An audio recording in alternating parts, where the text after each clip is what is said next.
দেখো গাইস, কালকে বড় ব্লগে জামিনী চাউমিনের কথা ওর বয়ফ্রেন্ডকে বলছিল না কিরকম ভাবে চাউমিন খিলাবে। তো আজকে আমি ওর জন্য একটা সারপ্রাইজ এনেছি। দেখো, আমি ওকে ডাকবো। এই দেখো, চাউমিন এনেছি, ঠিক আছে? তোকে আমি ওকে ডাকবো। জামিনী, একবার এখানে শোন।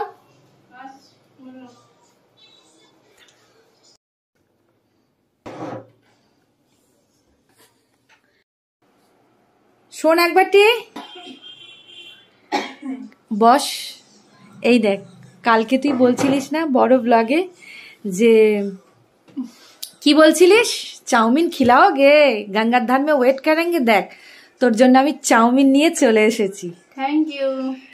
খা, মন ভরে খা, ঠিক আছে? আরো নিলে আরো নিবি, খা। কি হলো রে, কাঁদছিস নাকি তুই? তোমার মতো এত ভালোবাসিনি কেউ আমাকে, জানো? প্রচুর ভালোবাসো তুমি আমাকে। এরকম ভালোবাসা কেউ দেবে না গো, কেউ দেবে না। প্রচুর ভালোবাসো তুমি আমাকে। না না, খা খা, তুই খেলেই শান্তি, ঠিক আছে? দেখ, তোর দিদির মতো হই, যা মনের কথা আছে বলবি, বুঝলি? কাঁদিস না, কেঁদে কি হবে, কেঁদে কি হবে? আর আছি তো আমি তোর পাশে। যখন মাথায় হাতটা রেখেছি, অনেস্ট ভাবে থাকবি, ভালোভাবে থাকবি, দেখবি সব পাবি। খা।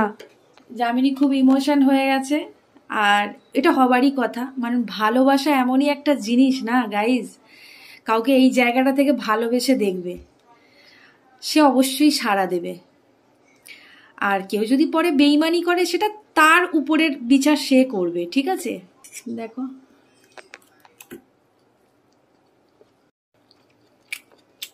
ভালোবাসতে থাকো। কে কি দিল এটা ভেবো না, ফলের আশা করো না, ভালোবাসতে থাকো শুধু।